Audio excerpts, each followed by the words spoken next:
বলছে কলির প্রথম সন্ধ্যায় মানুষ যখন অমানুষ হয়ে যাবে,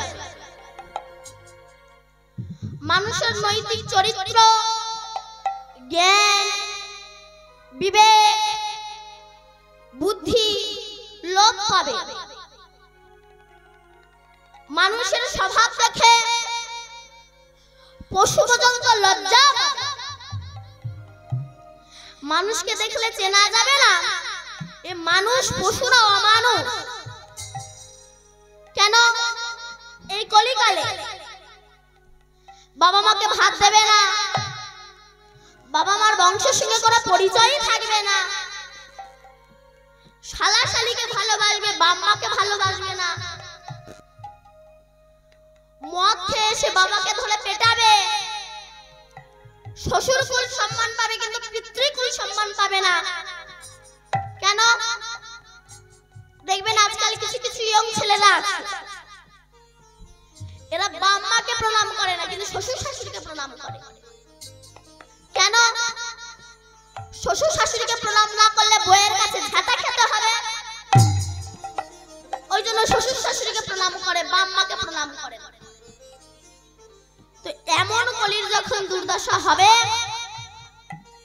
সেই সময় আমি গৌর হয়ে নবদ্বীপে যাব, উদয় হব। তাই এসেছে অদ্বৈত আচার্যের আহ্বানে। বহুদিন ধরে তুলসী পাতা গঙ্গার জলে ভাসানোর জন্য এবং চোখের জলে ভেসে ডেকেছিল, তাই এসেছিলেন তিনি। কিন্তু গৌরাঙ্গ মহাপ্রভু কি খালি হাতে এসেছিলেন? না, খালি হাতে আসেনি, একটা জিনিস নিয়ে এসেছে। সেই জিনিসটা কি বা বস্তুটা কি? নাম নিয়ে এসেছেন উদ্ধার করার জন্য। কিন্তু কোন নাম নিয়ে এসেছেন উদ্ধার করার জন্য? যে নাম কখনো কোন সময় কোনদিনও অর্পিত হয়নি।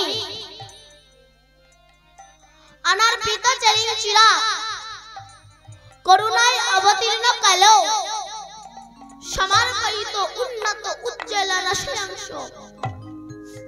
সভক্তি শ্রিয়াম হরি পুরাট সুন্দর দূতি কদম্ব সন্দীপিত সদা হৃদয় পুরাতুব সচিদানন্দা হরি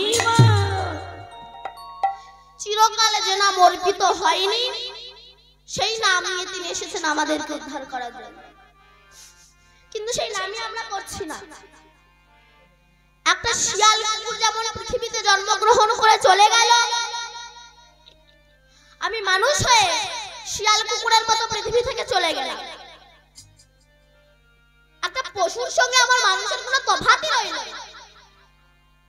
তাহলে প্রশ্নটা এখানে, সে কুকুর আমি মানুষ কেন? বলুন, কুকুরও খায় মানুষও খায়, কুকুর ঘুমায় মানুষ ঘুমায়, কুকুরের সন্তানাদি হয় মানুষের সন্তানাদি হয়, কুকুরের গায়ে রক্ত লাল মানুষের গায়ে রক্ত লাল। তাহলে সে কুকুর আমি মানুষ কেন? এটা বিচার করতে হবে না? বলছে কুকুরের আত্মতত্ত্ব বিচার নেই, কিন্তু মানুষ এর আত্মতত্ত্ব বিচারটা অন্তত আছে। তোমার আত্মতত্ত্ব বিচার থাকা সত্ত্বেও তুমি যদি হরি ভজন না করো, তোমার কুকুর বললেও কোনো যায় এসে যায় না।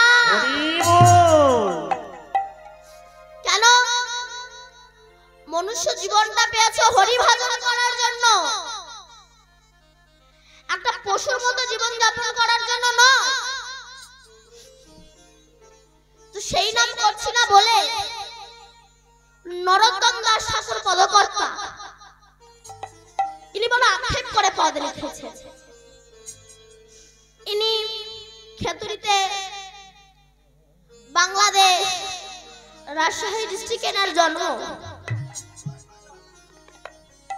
ইনি রাজ পরিবারে জন্মগ্রহণ করেও রাজপ্রাসাদে জন্মগ্রহণ করে রাজপ্রাসাদ পেয়ে বাবার একমাত্র ছেলে হওয়া সত্ত্বেও, এত ধন সম্পত্তি থাকা সত্ত্বেও এই সুখ প্রাচুর্য ঐশ্বর্যকে ত্যাগ করে কাঙাল হয়ে বৃন্দাবনে এসে লোকনাথ গোস্বামী বাবার বিষ্ঠা পরিষ্কার করে তারা শিষ্যত্ব গ্রহণ করেছিলেন।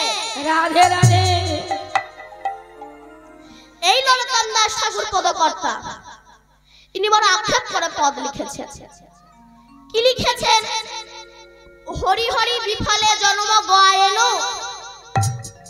এমন মনুষ্য জন্ম পাইয়া রাধা কৃষ্ণ না বুঝিয়া জানিয়া শুনিয়া বিষ খাইল। জেনে শুনে বিষ খাচ্ছি, বলুন না, জেনে শুনে বিষ খাচ্ছি না? জেনে শুনে বিষ খাচ্ছি তো। সংসার একটা বিষের কূপ, এটা কে না জানে? যে বাড়িতে যে ছেলে জন্মাচ্ছে বা যে মেয়ে জন্মাচ্ছে, সে কি দেখছে না বাম্মা ঝগড়া? বলুন, দেখছে তো। দেখার পরেও তো সে মনে মনে ভাবছে কবে আমার বিয়ে হবে, কবে আমি এই বিষ খাবো। তাহলে জানিয়া শুনিয়া বিষও খাইলো। কিন্তু এখান থেকে তো জুড়াতে গেলে একটা রাস্তা আছে। রাস্তাটা কি?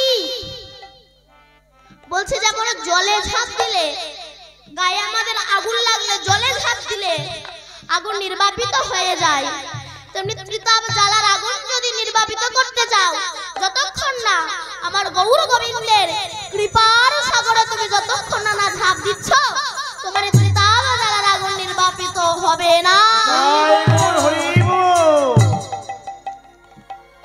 তাই কলির মানুষকে উদ্ধার করার জন্য গোবিন্দ নাম এনেছেন। ওগো কলির মানুষ, আর ঘুমিয়ে থেকো না, একবার হরি বলো, একবার কৃষ্ণ বলো।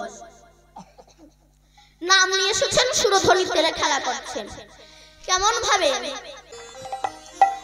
আজ তা যদি না হতো, আজ পৃথিবীর বড় বড় দেশ আমেরিকা, জাপান, থাইল্যান্ড, বড় বড় দেশ, তারা আজ কৃষ্ণ নামে মুখরিত হয়ে গেছে। কিন্তু এই হিন্দুরা, এরা হরি ভজন করছেন, বড় মর্মান্তিক বেদনা। আজ বিদেশিরা ললাটে তিলক কেটে, গলায় ত্রিকণ্ঠী মালা পরে, হাতে জপের মালা নিয়ে, মুখে নাম নিয়ে রাস্তা দিয়ে যায়, আর তাদেরকে দেখে এই হিন্দুরা এরা উপহাস করে। মানে নিজে জমের বাড়ি যাচ্ছে, অপরকে সঙ্গে করে এরা নিয়ে যায়। দেখবেন কিছু কিছু মানুষ আছে এই হিন্দুর মধ্যে, তারা বলে এই বয়সে হরি নাম, আগে একটু বুড়ো হ, তারপরে হুড়ো মারবি, বুড়ো হয় তারপরে হুড়ো মারবো। 9 বছরের ছেলে হরি নাম করে, এই যে বললাম 80 বছরের বুড়ো পর্যন্ত রাস্তার মোড়ে বসে তাস। তা নিজে জমের বাড়ি যাবে, অপরকে সঙ্গে করে নিয়ে যাবে। আবার দেখবেন কিছু কিছু মানুষ আছে, এরা বলে সংসার ধর্ম, এর উপরে আর কোনো বড় ধর্ম হয় না। সংসার ধর্ম, ওরে আমার ধর্ম রে। যে ধর্মে তুমি ছাগল কেটে খাচ্ছ, পাঠা কেটে খাচ্ছ, মুরগি কেটে খাচ্ছ, রক্তাক্ত হচ্ছ, একটা জীবনকে কষ্ট দিচ্ছ, সেটাকে ধর্ম বলে? সেটাকে কখনো ধর্ম বলা যায় না। তাহলে বলুন তো মা, আমরা তো বলি সংসার ধর্মের উপরে বড় ধর্ম হয় না। বলুন তো সংসার মানেটা কি? সংসার মানে কি? এখানে কারা কারা সংসার করেছেন একটু হাত তুলুন তো। কেউ সংসার করেননি? সবাই ব্রহ্মচারী, সবাই সন্ন্যাস ধর্ম পালন করছেন? করেছেন? বলতে পারছেন না। তা আমরা তো সবাই সংসার করি, সংসার মানেটা কি বলুন? সংসার এমন একটা জিনিস না মা, এখানে সবাই চাই আমাকে দাও দাও দাও, দিতে পারলে ভালো, না দিতে পারলে গেল। কেন? মৌমাছি সারাটা জীবন কত কষ্ট করে, কাঁটার সঙ্গে যুদ্ধ করে, ক্ষত বিক্ষত হয়ে ফুল থেকে মধু তুলে নিয়ে যায়, কিন্তু মৌমাছির ভাগ্যে কি আর মধু সেবা করা হয়? ধূর্ত মানুষ মৌমাছিকে পুড়িয়ে তার চাক নিংড়ে তারা মধু আস্বাদন করে। তুমি এই যে গাড়ি বাড়ি করছো না, তোমার মৃত্যুর পর ওই মৌমাছির মতোই তোমাকে পুড়িয়ে তোমার নিজের ছেলে মেয়েরা বাড়িতে এসে তোমার চাক নিংড়ে নিংড়ে তারা মধু আস্বাদন করবে, কিন্তু তোমার কথাই তারা ভুলে যাবে। এটাই হচ্ছে সংসার। এই সংসার কারাগার থেকে মুক্তি পাওয়া কিন্তু ভীষণ কঠিন বিষয়। দেখবেন কোন আসামি যখন অপরাধ করে তখন তাকে জেলখানায় রাখা হয়, কিন্তু তার জন্য নির্দিষ্ট দিন রাখা হয় যে অমুক দিন ছাড়া পাবে। কিন্তু সংসারে মানুষের জন্য নির্দিষ্ট দিন নেই যে অমুক দিন ছাড়া পাবে।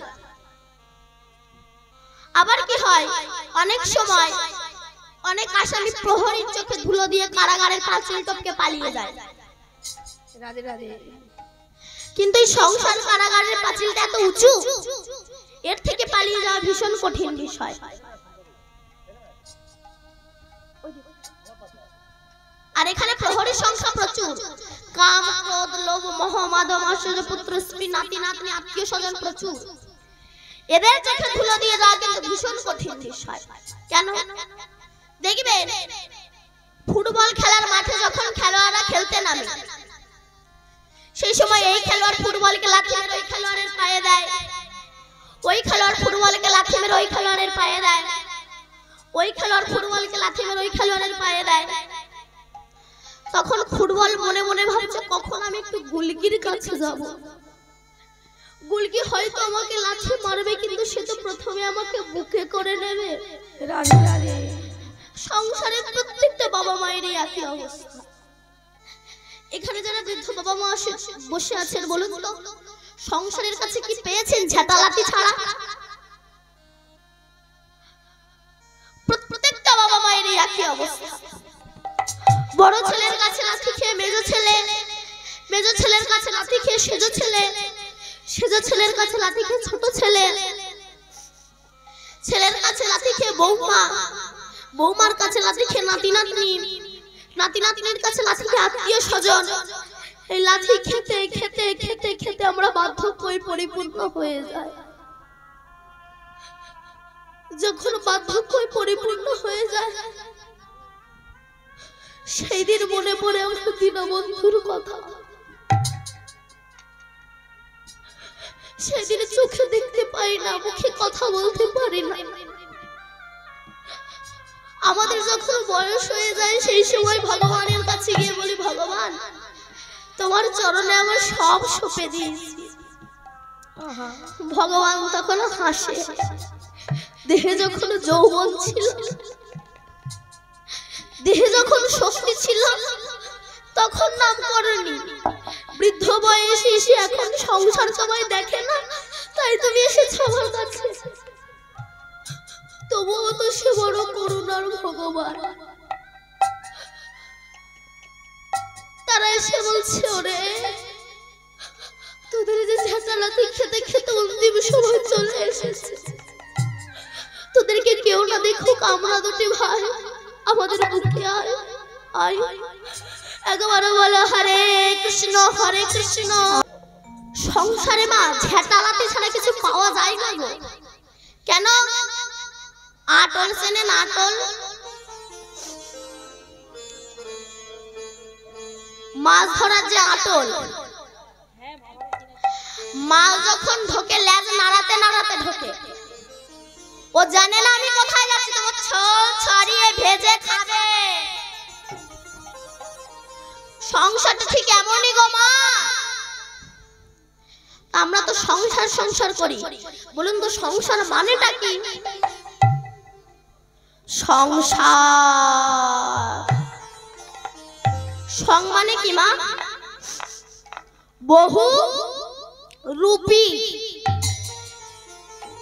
এই বহুরূপী কারা? যার যখন যেটা প্রয়োজন হয় সে তেমন অনুভব করে। ছেলে যখন টাকার প্রয়োজন হয় বাপের কাছে আসে, দাঁত বার করে হাসতে হাসতে আসে, বাবা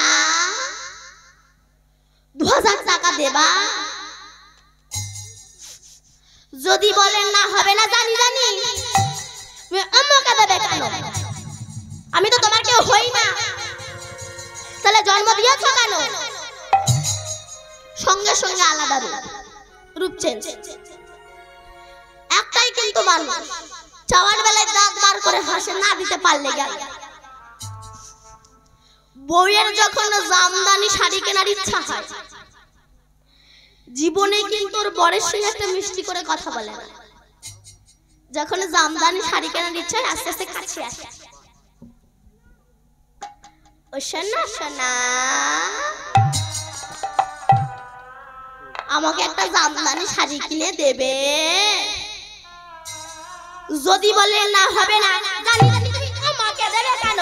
বাসার বাড়ির বাইরের বেলায় আছে, আমার বেলায় জানতাম তুমি আমাকে দেবে না। সঙ্গে সঙ্গে আলাদা। এটাই হচ্ছে সংসার। দিতে পারলে ভালো, না দিতে পারলে গেল। এই সংসার করেছি আর গোবিন্দকে অসার করেছি বলে এত দুঃখ কষ্ট জ্বালা যন্ত্রণা। এই সংসার না করে যদি আমার গোবিন্দকে সার করতাম আর এই সংসারকে অসার করতাম, মনে হয় এত দুঃখ কষ্ট জ্বালা যন্ত্রণা আমাদেরকে পেতে হতো না। কেন? যার প্রমাণ চলে যায় মঠে মন্দিরে, সেখানে তারা বিয়ে করে, তারা যে সুখে আছে। আমি আপনি সারাটা জীবন একটা সরকারি চাকরি করে বিন্দু মাত্র সুখে নেই। কেন? এসি আছে, ঠান্ডা, ফ্রিজ আছে, ওয়াশিং মেশিন আছে, সব ঠান্ডা, কিন্তু হৃদয়ে কানটাতে দেখো অশান্তির আগুন দাও দাও দাও দাও দাও দাও দাও করে জ্বলছে। কিছুদিন পরে বুকে এসি লাগাতে হয় কিনা আমার ভয় হয়। এ জায়গা জলে নামলেও জলে, 5 তলা বিল্ডিং বাড়ির উপরে বসে থাকলেও জলে, টাকা হলেও জলে। বলছে কলির প্রথম সন্ধ্যায় মানুষ যখন অমানুষ হয়ে যাবে, মানুষের নৈতিক চরিত্র, জ্ঞান, বিবেক, বুদ্ধি লোপ পাবে। মানুষের স্বভাব দেখে পশু পর্যন্ত লজ্জা পাবে। মানুষকে দেখলে চেনা যাবে না এ মানুষ, পশু না অমানুষ। কেন? এই কলিকালে বাবা মাকে ভাত দেবে না, বাবা মার বংশের সঙ্গে কোনো পরিচয়ই থাকবে না, শালা শালিকে ভালোবাসবে, বাপ মাকে ভালোবাসবে না, মদ খেয়ে এসে বাবাকে ধরে পেটাবে, শ্বশুর কুল সম্মান পাবে কিন্তু পিতৃকুল সম্মান পাবে না। কেন? দেখবেন আজকাল কিছু কিছু ইয়ং ছেলেরা আছে, এরা বাপ মাকে প্রণাম করে না কিন্তু শ্বশুর শাশুড়িকে প্রণাম করে। কেন? শ্বশুর শাশুড়িকে প্রণাম না করলে বউয়ের কাছে ঝাঁটা খেতে হবে, ওই জন্য শ্বশুর শাশুড়িকে প্রণাম করে, বাপ মাকে প্রণাম করে। তো এমন কলির যখন দুর্দশা হবে, সেই সময় আমি গৌর হয়ে নবদ্বীপে যাব, উদয় হব।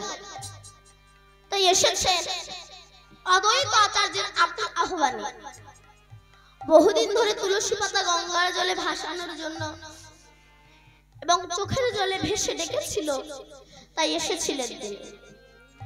কিন্তু গৌরাঙ্গ মহাপ্রভু কি খালি হাতে এসেছিলেন? না,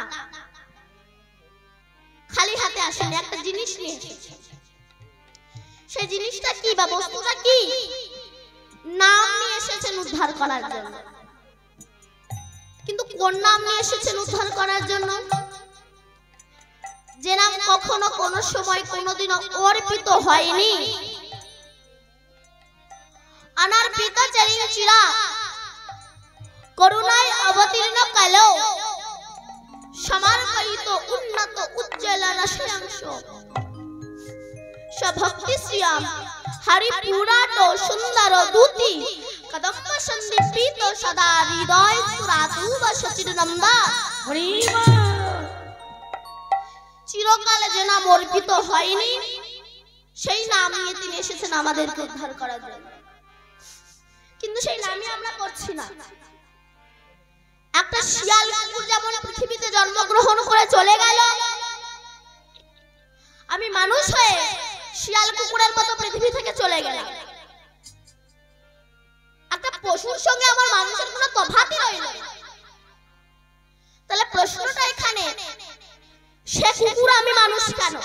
বলুন, কুকুরও খায় মানুষও খায়, কুকুর ঘুমায় মানুষ ঘুমায়, কুকুরের সন্তানাদি হয় মানুষের সন্তানাদি হয়, কুকুরের গায়ে রক্ত লাল মানুষের গায়ে রক্ত লাল।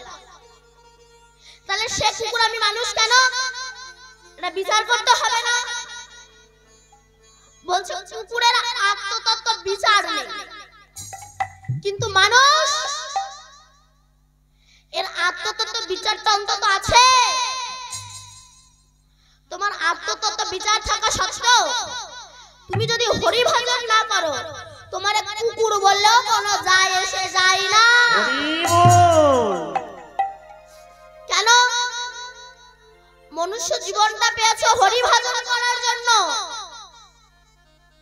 একটা পশুর মতো জীবন যাপন করার জন্য নয়।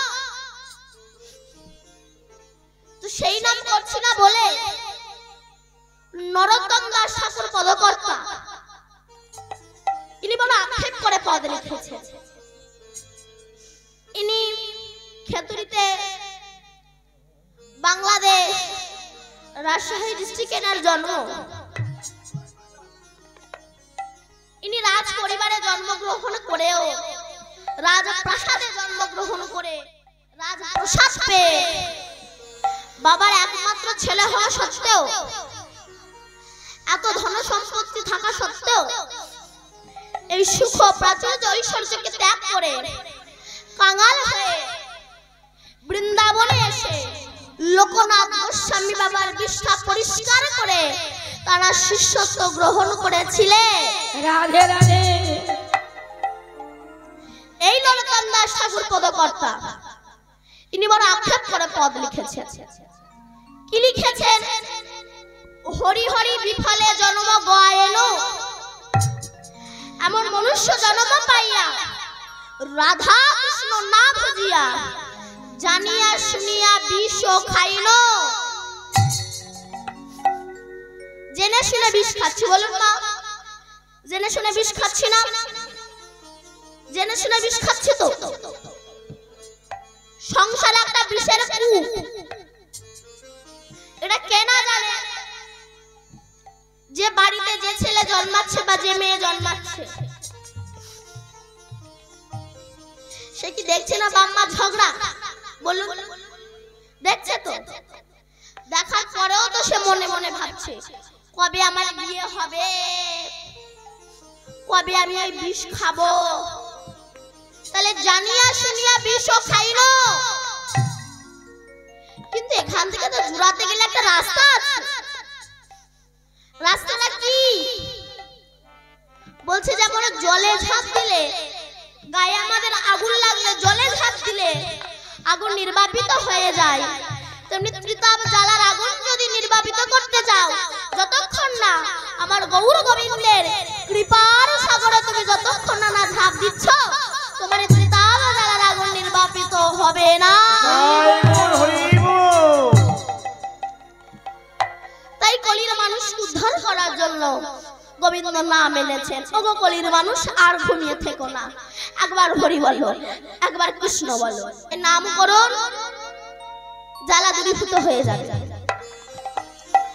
আজ তা যদি না হতো, আজ পৃথিবীর বড় বড় দেশ আমেরিকা, জাপান, থাইল্যান্ড, বড় বড় দেশ, তারা আজ কৃষ্ণ নামে মুখরিত হয়ে গেছে। কিন্তু এই হিন্দুরা, এরা হরি ভজন করছে, বড় মর্মান্তিক বেদনা। আজ বিদেশিরা ললাটে তিলক কেটে, গলায় ত্রিকণ্ঠী মালা পরে, হাতে জপের মালা নিয়ে, মুখে নাম নিয়ে রাস্তা দিয়ে যায়, আর তাদেরকে দেখে হিন্দুরা এরা উপহাস করে। মানে নিজে জমের বাড়ি যাচ্ছে, অপরকে সঙ্গে করে এরা নিয়ে যায়। দেখবেন কিছু কিছু মানুষ আছে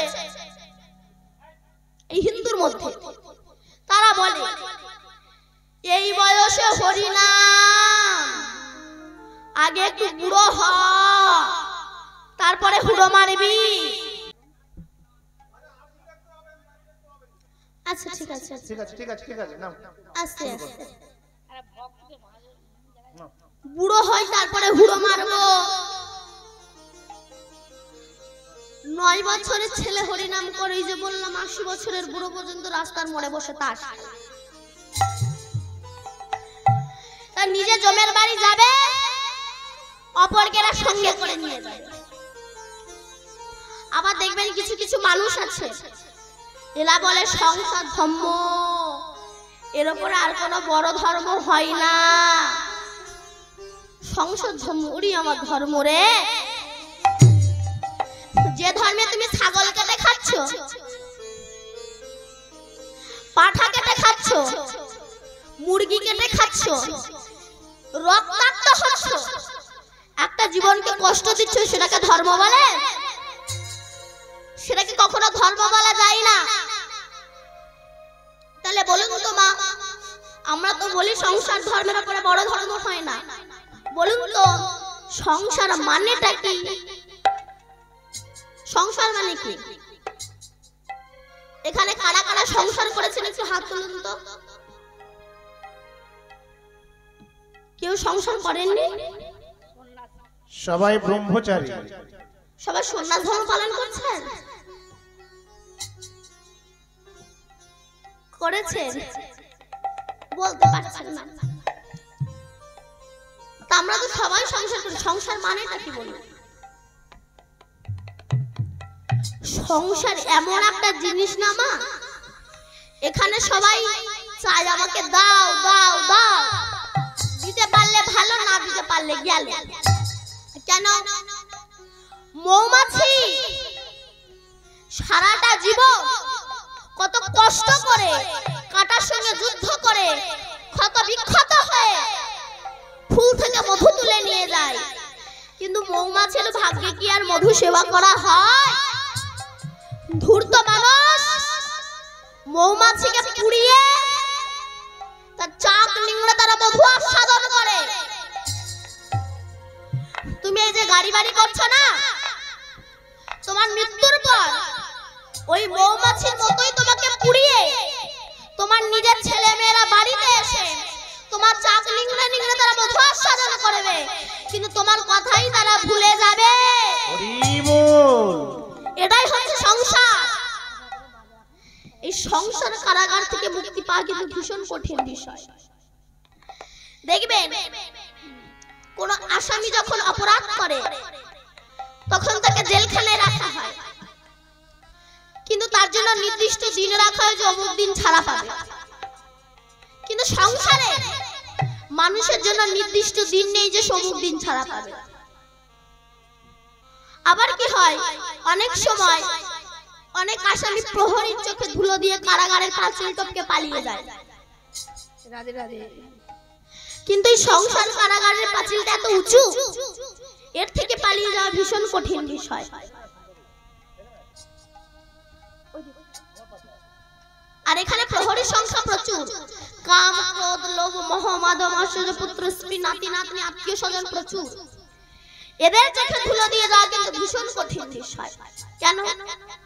দেখবেন ফুটবল খেলার মাঠে যখন খেলোয়াড়রা খেলতে নামে, সেই সময় এই খেলোয়াড় ফুটবলকে লাথি মেরে ওই খেলোয়াড়ের পায়ে দেয়, ওই খেলোয়াড় ফুটবলকে লাথি মেরে ওই খেলোয়াড়ের পায়ে দেয়, ওই খেলোয়াড় ফুটবলকে লাথি মেরে ওই খেলোয়াড়ের পায়ে দেয়।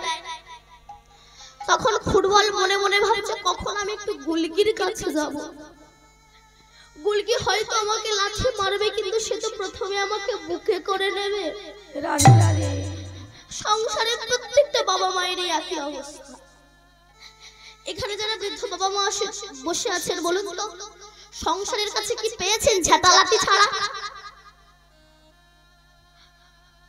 প্রত্যেকটা বাবা মায়ের এই একই অবস্থা। বড় ছেলের কাছে লাথি খেয়ে মেজো ছেলে, মেজো ছেলের কাছে লাথি খেয়ে সেজো ছেলে, সেজো ছেলের কাছে লাথি খেয়ে ছোট ছেলে, ছেলের কাছে লাথি খেয়ে বৌমা, বৌমার কাছে লাথি খেয়ে নাতি নাতনি, নাতি নাতনির কাছে লাথি খেয়ে আত্মীয় স্বজন। এই লাথি খেতে খেতে খেতে খেতে আমরা বার্ধক্যে পরিপূর্ণ হয়ে যাই। যখন বার্ধক্যে পরিপূর্ণ হয়ে যায় সেই দিন মনে পড়ে আমার দীনবন্ধুর কথা। সেদিন চোখে দেখতে পাই না, মুখে কথা বলতে পারি না। আমাদের যখন বয়স হয়ে যায় সেই সময় ভগবানের কাছে গিয়ে বলি, ভগবান তোমার চরণে আমার সব সঁপে দিয়েছি। ভগবান তখন হাসে। দেহে যখন যৌবন ছিল, দেহে যখন শক্তি ছিল তখন নাম করনি, বৃদ্ধ বয়সে এসে এখন সংসার সবাই দেখে না, তাই তুমি এসেছো আমার কাছে। তবুও তো সে বড় করুণার ভগবান। তারা এসে বলছে, ওরে তোদের যে ঝাঁটালাতি খেতে খেতে অন্তিম সময় চলে এসেছে, তোদেরকে কেউ না দেখুক, আমরা দুটি ভাই আমাদের বুকে আয় আয়। একবার বলো হরে কৃষ্ণ হরে কৃষ্ণ হরে কৃষ্ণ কৃষ্ণ কৃষ্ণ হরে হরে কৃষ্ণ কৃষ্ণ হরে হরে হরে রাম হরে রাম হরে রাম রাম রাম হরে হরে হরে। সংসারে মা ঝাঁটালাতি ছাড়া কিছু পাওয়া যায় না গো। কেন? আটল চেনেন? আটল মাছ ধরার যে আটল, মাছ যখন ঢোকে লেজ নাড়াতে নাড়াতে ঢোকে। ও জানে না আমি কোথায় যাচ্ছি, তোমার ছড়িয়ে ভেজে খাবে। সংসারটা ঠিক এমনই গো মা। আমরা তো সংসার সংসার করি, বলুন তো সংসার মানেটা কি? সংসার সং মানে কি মা? বহু রূপী। এই বহু রূপী কারা? যার যখন যেটা প্রয়োজন হয় সে তেমন রূপ ধরে। ছেলে যখন টাকার প্রয়োজন হয় বাপের কাছে আসে, দাঁত বার করে হাসতে হাসতে আসে, বাবা 2000 টাকা দেবা? যদি বলেন না হবে না, জানি জানি আমাকে দেবে কেন? আমি তো তোমার কেউ হই না, তাহলে জন্ম দিয়েছ কেন? সঙ্গে সঙ্গে আলাদা রূপ চেঞ্জ। একটাই কিন্তু মানুষ, চাওয়ার বেলায় দাঁত বার করে হাসে, না দিতে পারলে গেল। বউয়ের যখন জামদানি শাড়ি কেনার ইচ্ছা হয়, জীবনে কিন্তু ওর বরের সঙ্গে একটা মিষ্টি করে কথা বলে না। যখন জামদানি শাড়ি কেনার ইচ্ছা হয় আস্তে আস্তে কাছে আসে, ও সোনা সোনা আমাকে একটা জামদানি শাড়ি কিনে দেবে? যদি বলে না হবে না, জানি জানি তুমি আমাকে দেবে কেন? পাশের বাড়ির বাইরের বেলায় আছে, আমার বেলায় জানতাম তুমি আমাকে দেবে না। সঙ্গে সঙ্গে আলাদা। এটাই হচ্ছে সংসার। দিতে পারলে ভালো, না দিতে পারলে গেল। এই সঙ্গে সার করেছি আর গোবিন্দকে অসার করেছি বলে এত দুঃখ কষ্ট জ্বালা যন্ত্রণা। এই সঙ্গে সার না করে যদি আমার গোবিন্দকে সার করতাম আর এই সংসারকে অসার করতাম, মনে হয় এত দুঃখ কষ্ট জ্বালা যন্ত্রণা আমাদেরকে পেতে হতো না। কেন? যার প্রমাণ চলে যায় মাঠে মন্দিরে, সেখানে তারা বিয়ে করে, তারা যে সুখে আছে আমি আপনার সারাটা জীবন একটা সরকারি চাকরি করে বিন্দু মাত্র সুখে নেই। কেন? এসি আছে ঠান্ডা, ফ্রিজ আছে, ওয়াশিং মেশিন আছে, সব ঠান্ডা, কিন্তু হৃদয়ে কানটাতে দেখো অশান্তির আগুন দাও দাও দাও দাও দাও দাও দাও করে জ্বলছে।